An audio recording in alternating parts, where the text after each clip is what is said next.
We'll be ready to get this shindig going in a couple of minutes. Good morning, everyone. Could I have your attention, please? This is the first annual Ramona Harvest Festival presented by Sustainable Ramona and the Ramona Community Garden. Hope everybody's going to have a good time today. We'll have thousands here before you know it. They're on the way. Parking lot's filling up. So we're going to have a series of speakers and musicians today. And our first speaker today is Bob Lloyd with Pura Vida Aquatics. Take it away, Bob.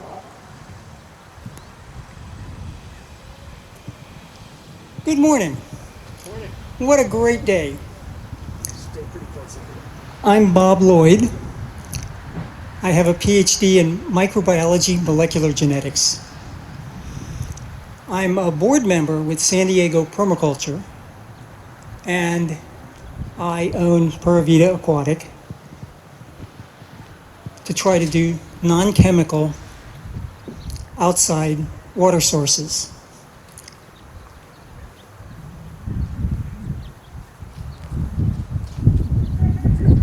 I'm also a very proud member of this community garden. And I would like to thank St. Mary's Episcopal Church, the Community Garden, Sustainable Ramona, and especially Cindy Dodson for inviting me to speak. There are vibrant permaculture communities all over the world. Russia, China, Europe. Australia has a group that they are particularly fond of because Bill Mollison coined the term permaculture, and he was an Australian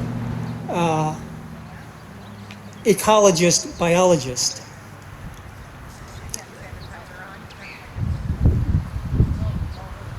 In my opinion, permaculture is organic, non-toxic gardening, farming, and water conservation. And I'm very enthusiastic about being here. And sustainability. And sustainability has gotten to be a very slippery term these days. Sustainability, true sustainability, is not treating other people badly.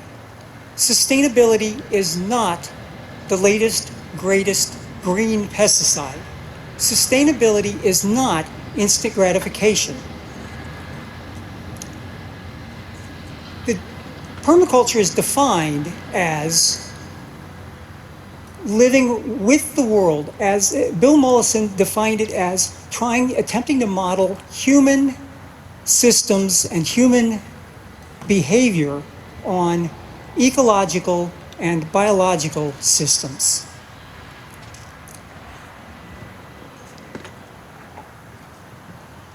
In my opinion, permaculture revolves mostly around organic gardening, farming, water conservation, and sustainability, as I said.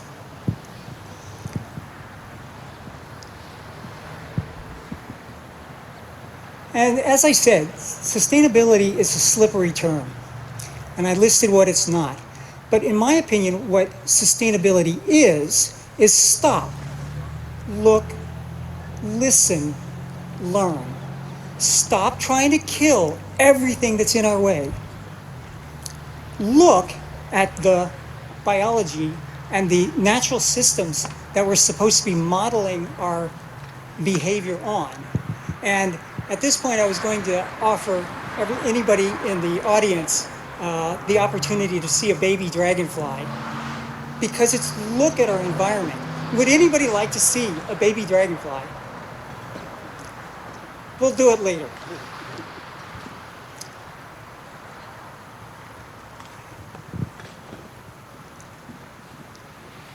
Stop, look at the environment, listen to your neighbors, listen to people that have a different perspective than you do.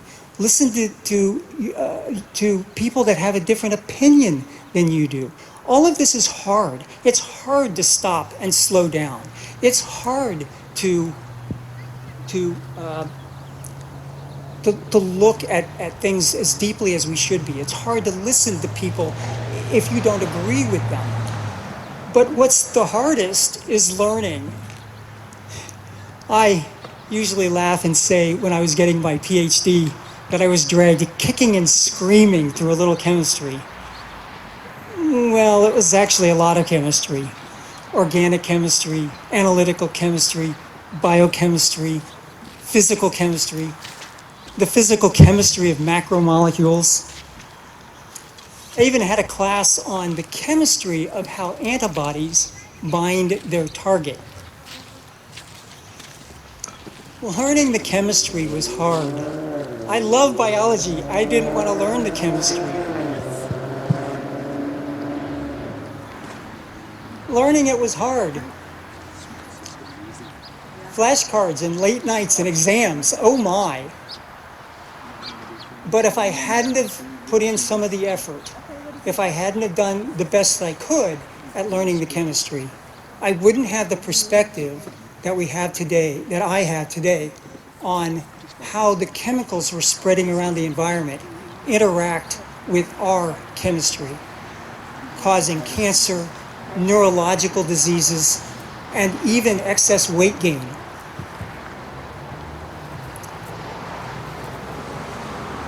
Learning the chemistry was hard. Permaculture is hard. It's not instant gratification. Permaculture, in my opinion, revolves around gardening, water, and sustainability. Organic gardening, and I don't like the term organic. Organic has gotten more slipperier than sustainability.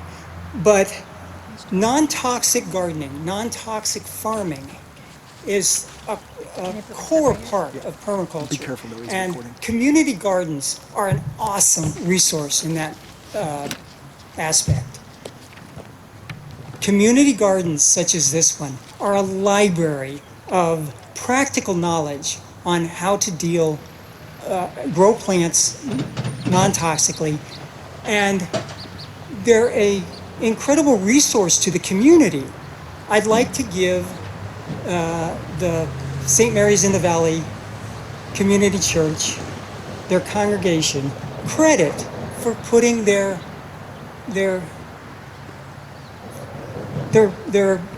money where their mouth is, their belief where their mouth is, and supporting this community garden. The community benefits, the native animals and bees and birds benefit from it. The garden members themselves benefit from it. This community garden is an awesome resource for the community and an awesome example of permaculture. Community gardens are the epitome of what permaculture is about. And yet I know of no permaculture class, no permaculture design course, no permaculture certification course that even talks about community gardens. So I would like to thank the community garden again for the church for supporting the community garden. Water conservation. There are three aspects of water conservation: reuse, rainwater catchment, and non-toxic sources of water on our properties. I don't like the term gray water. I hope I don't step on anybody's toes too badly, but I think that gray water is a manipulation of words to make water reuse sound icky. I would like to contribute the idea of water composting to the permaculture community. Composting is a process that can be scientifically analyzed. It's a procedure, it's a series of changes that take place, whether it's food composting or water composting. You can analyze it scientifically. I've got 5 minutes, and so I would like to recommend that you use the term water composting to describe the process of making water that we have used once usable to use again. I'm not going to talk about rainwater that much, but I would like to spend the rest of my time on outside sources of water. We have destroyed 98% of California's freshwater wetlands. That environment for so many animals, so much native plants and animals is just gone. And we've replaced it, sort of, with chlorine and algicide and UV stabilizer. We have millions of toxic chemical cesspools in our backyards instead of that acres and acres and acres of biodiversity that we had in the wetlands. A little Pacific chorus frog or slender salamander gets in one of these backyard chemical atrocities and ends up belly up on the bottom, and the owner comes out and says, "Oh, it drowned." It didn't drown, it's an aquatic animal. It was poisoned. I try every day to get people to permaculture their ponds and pools and other sources of water.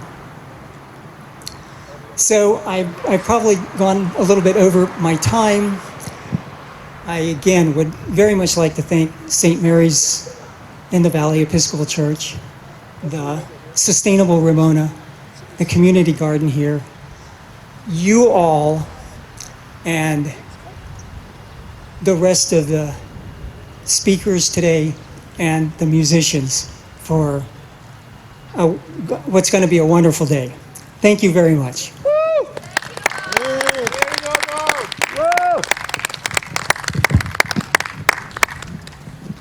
If anybody has any additional questions for me, I'll be in this area over here and be happy to. Actually, I'm going to be back on the chairs and the tables in the back there. Be happy to answer additional questions. Thank you. Thank you, Bob. And I have baby dragonflies. And check out the baby dragonflies he's got.